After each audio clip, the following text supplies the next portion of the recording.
예, 그것이 뭐 신이건 조물주건 그 존재의 원인, 그 창조의 원인의 구체적인 특징이 무엇인가를 알기 위한 법칙도 간단합니다.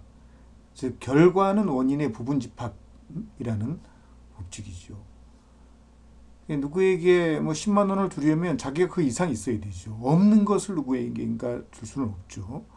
물질적인 것을 또 주면 자기에게 그것이 그만큼 줄어드는데, 근데 누구한테 노래를 불러주었다든지 뭐 지식을 전달했다든지 한다고 해서 그만큼 없어지는 건 아니죠. 그렇지만 자기가 부를 수 있는 노래 중에서 불러주는 것이고 자기가 알고 있는 지식을 전달해 주는 것이죠.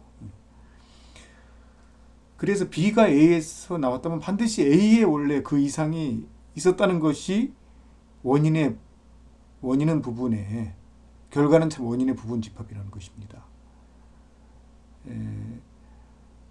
A에게 없는 것을 B에게 줄 수는 없는 것이니까요.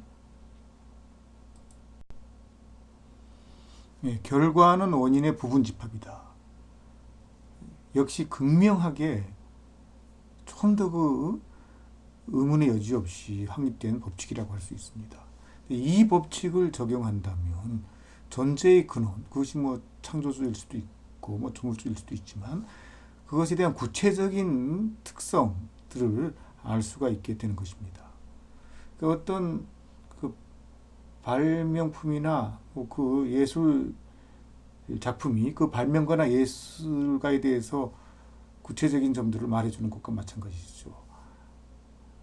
그 사람의 지식이나 지능의 정도, 그리고 그 감성의 어떤 깊이 등등 아주 여러 가지 점들을 말해 줄 수 있는 것과 마찬가지입니다.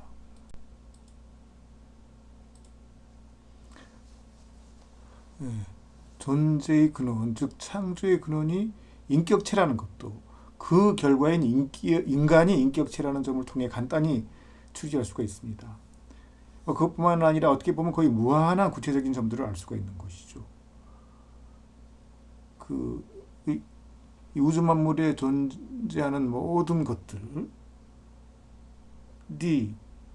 저마다 특성을 가지고 있는데 그 모든 것이 그 원인에서 나온 특성이기 때문에 그 원인에 대해서 무한한 것을 알 수가 있다는 것입니다. 중요한 것은 이렇게 알게 된 것을 통해 실용적인 도움을 받을 수 있느냐 하는 것입니다.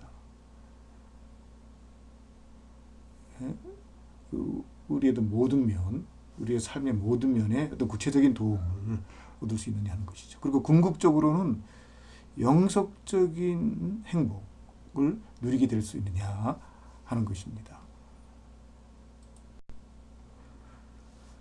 창조 법칙에 대해 지난번 글과 그리고 이번에 이제 소개한 점들은 이의의 여지가 전혀 없는 극명한 것입니다. 누구도 정당하게 부인할 수 있는 그런 여지가 조금도 없는 것이죠. 만약에 부인한다면 고의적으로 그렇게 하는 것입니다. 자신의 그 자유의지를 그렇게 선택하는 것이죠. 그 결과는 그가 그렇게 확고하게 선택한, 즉 인간은 그냥 결국 죽게 되고 죽으면 그만인 거다. 뭐 그러한 어떤 선택에 따라서 영원히 소멸되는 결과가 있을 뿐입니다.